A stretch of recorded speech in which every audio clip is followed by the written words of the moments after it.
Hi everyone and welcome. It's Steve Johnson here, Chief Investment Officer at Forager Funds, bringing you our first video for 2021, and I'm joined by Alex Shevelev, Senior Analyst on the Forager Australian Shares Fund. Hi Alex, how are you? Hi Steve, hello everybody. It's been a bumper start to the year for Australian retailers, lots of them out early in 2021 talking about some very buoyant Christmas trading. We saw JB Hi-Fi, Super Retail, a couple of stocks that we own small positions in our portfolios, such as Shaver Shop and Michael Hill, pretty consistent across the retail industry, Chev, making lots of money. Yeah, it's been a great time to be a retailer. I mean, all that money that we saw that's not going towards international travel, a lot of the money that's coming from government stimulus is ending up in the coffers of some of these businesses. And the revenue growth has been absolutely staggering for what are already some pretty large businesses. So Super Cheap and JB Hi-Fi grew 23 and 24% in total revenue. And that's including the fact that some of these stores were shut down for a period during that half. I remember doing an analysis of JB Hi-Fi probably 10 years ago, questioning whether it could ever get to $10 billion of sales given the amount that Australians spend on electronics. But we've seen through this past period, they just keep taking market share and also the market keeps growing.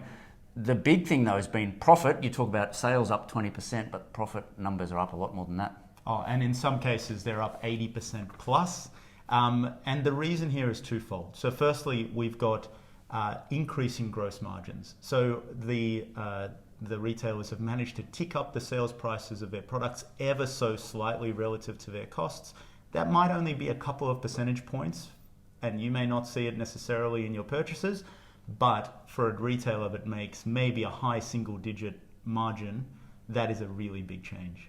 Secondary to that, you've then got all those extra sales, all that extra gross margin coming through, and the operating costs of these businesses have stayed largely similar. So you're getting a double benefit there.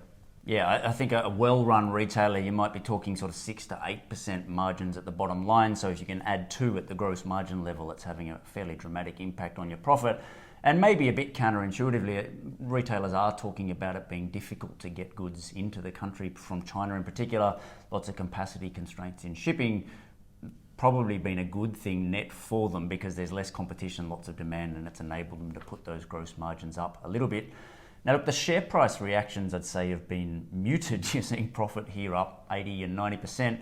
Stocks that were not trading on crazy multiples to start with, and yet we've seen share prices, maybe up 5% or a bit more on the day and retracting a bit over the days after that. What's going on with these bumper results coming out way above everyone's expectations and share prices not really moving?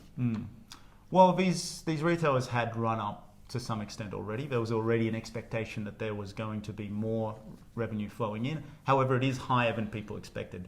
But that increase is limited, or appears to be in investors' minds, limited to this first half of a year and potentially subsequent couple of months.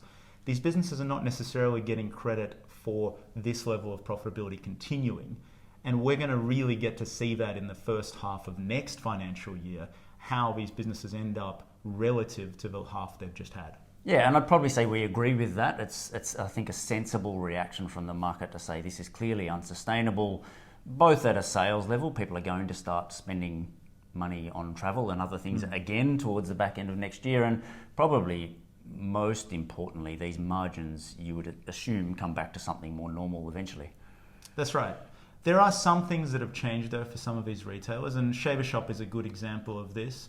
There has been a transition to online, and the businesses that have really been able to seize the opportunity in online, transition some of their offline sales to online, should be better positioned for that come next year. So Shaver Shop, for example, has seen its online sales percentage tick up from 10% 2 years ago, closer to 30% now. That's a big change for a business like that. Yeah, and I think you've seen some of these businesses manage that transition well. I mean, Shaver Shop's up to more than a third, is that right, of its sales are now through its own website online. They're delivering those through the store network, but it says to me that all of that brand equity that they have, brand awareness, when you think, I want to buy a shaver, where do you go? The money that's been spent on that over all these years is worth something as long as you can get your offering right online. You're not actually seeing the likes of Amazon kill these businesses. In fact, they're doing quite well online. That's right. That's not the only thing that's happening though. There's a secondary aspect to this, and that is that this period has really been a shakeup for a lot of these industries. So you've got, for example, in the jewelry space, some competitors that might struggle more than the listed player Michael Hill. In that situation, you might be taking sales off competitors, and eventually, like we had seen with someone like Baby Bunting over a long period of time, those competitors might fold and you might capture more of those sales. In other situations, that shakeup has really been a COVID-affected shakeup, but with implication over a long period. So personal travel on motorcycles, for example, is likely to be a bigger feature going forward as people remain a little bit hesitant of public transport. And that's really feeding into a motorcycle holdings result, which probably is not going to be quite as good as a bumper first half 21, but has a good chance of being better than the prior years as that industry's really shaken up. Yeah, and I think people are actually underestimating how difficult the environment was for the 3 years leading into this COVID meltdown. Retail in Australia has been really hard. You've had costs marching up slowly while revenue has not been growing at all across the whole sector, and this leakage to online going on at the same time.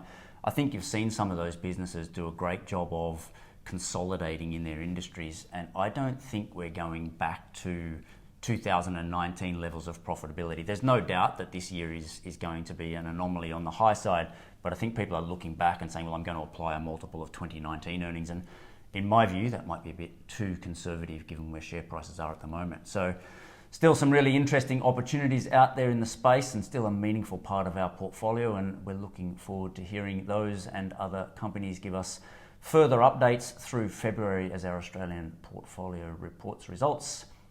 Thanks for tuning in, and we'll be back with some regular updates over the next month as we get all of those results.